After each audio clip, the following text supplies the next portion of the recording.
Nakita po ng GMA Integrated News ang tindi ng pinsala na tinamo ng mga barko ng Philippine Coast Guard matapos banggain ang mga ito ng China sa Escoda Shoal.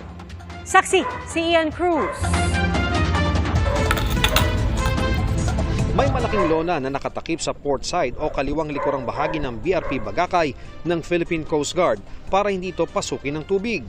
Nakubli nito ang tindi ng pinsalang tinamo nito ng banggain ng China Coast Guard vessel 21551. Malaki talaga itong nagawang butas, pati nga yung mga railings doon sa taas talagang makikita natin na na-deform at sabi na sa atin ng mga taga Coast Guard, maaaring nga magkasya dyan yung dalawang tao. Ang railing sa kanan o likurang starboard ng barko na pinsala rin. May mga kayas at uka rin sa nguso ng barko dahil sa pagharang ng Chinese vessel. Papunta noon ng BRP Bagakay sa Patag at Lawak Islands para maghatid ng essential goods at mag-rotate ng tropa. Sa loob, makikita auxiliary room vent na napinsala rin. May damage din sa steering room ng barko. Binanggari ng China Coast Guard 3401 ang BRP Cape Engaño, kaya nabutas ang kanang likurang bahagi nito. This is the worst intentional ramming that was done by the Chinese Coast Guard that resulted to such structural damage, putting holes in our two Coast Guard vessels. Inaasang ipapaayos kaagad ang dalawang multi-role response vessel na laging nasa aksyon sa West Philippine Sea. Gabi naman ng linggo, isang barko ng People's Liberation Army Navy ang namataang sumusunod sa sinasakyan naming BRP Datu Sanday. Bahagi ito ng mga barko ng Bureau of Fisheries and Aquatic Resources o BFAR na nagsasagawa ng maritime patrol sa West Philippine Sea. Kinabukasan, isa pang Chinese Navy vessel ang bumuntot sa amin. Pinakamalapit na distansya nito, tinatayang nasa 100 meters. Lagi namang ginagawa ng PLA Navy vessels yan na umaaligid, nagsha-shadow, but they are not doing dangerous maneuver.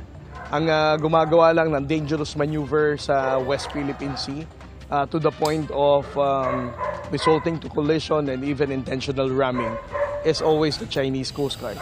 And sometimes with the participation also of the Chinese Maritime Militia. Kanina umaga lang, lumapit sa Pag-asa Island ng China Coast Guard vessel na may bow number 5103.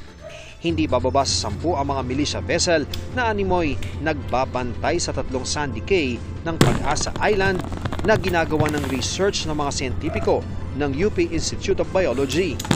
Umaasa si Professor Jonathan Anticamara na mas paigtingin ang pagbabantay sa mga teritoryo at bahura ng bansa. Dapat tinutulungan nila kami, dapat nagtutulungan lahat ng mga scientists kasi sino namang magsosolve ng problema na to, di ba? At paano naman natin masosolve to kung wala tayong magandang science, di ba? Kasi manghuhula tayo ngayon. So kailangan natin ng tumpak, accurate na kaalaman.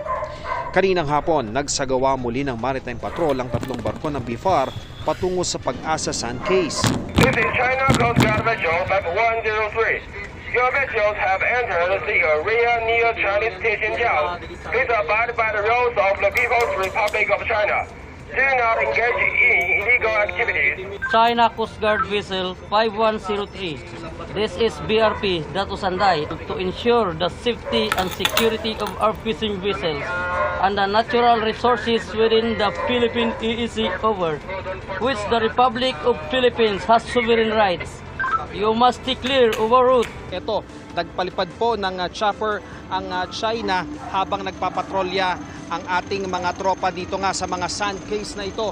Talagang medyo may kababaan na po ang paglipad nila. At bukod po dyan sa chopper na yan, makikita po natin na napakaraming mga militia vessels ng China ang nandirito. Meron din po silang isang Coast Guard vessel dyan dahil hindi po ito kalayuan sa Subi Reef na naroon lang sa bandang yon. Halos 1 oras ding nagbantay ang chopper ng China sa mga barko ng BFAR. Nagsagawa naman ng delikadong maneuver ang isang Chinese militia vessel sa paglapit nito sa isang barko ng BFAR. Inilunsad pa ng kanilang Coast Guard ang kanilang small boat para magbantay sa aming galaw. Ligtas na nakabalik sa Pag-asa Island ang ating mga barko.